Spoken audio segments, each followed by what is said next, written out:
Hey everyone! In today's video, I'll show you how to set up the Java path environment variable in Windows 11, step by step. This is required for Java to work properly in command prompt and many development tools, so let's jump right in. First, make sure Java is already installed on your system. To check this, open the search bar, type cmd, and open command prompt.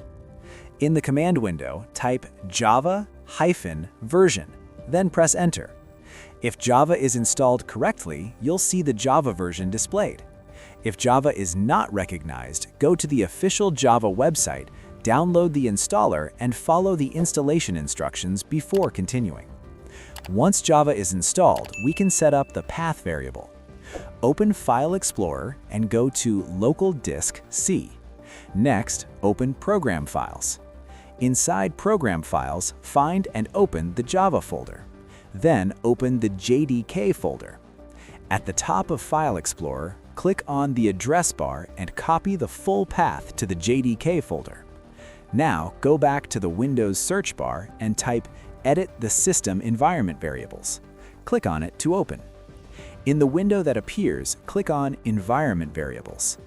Under the System Variables section, find Path and double-click on it. In the new window, click the New button. Paste the Java JDK path you copied earlier, click OK, then click OK again to save everything. That's it. Java is now added to your path environment variable.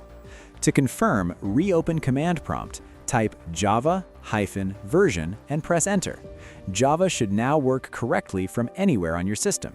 And that's how you set up the Java path environment variable in Windows 11. If this video helped you out, make sure to subscribe to the channel, and I'll see you in the next one.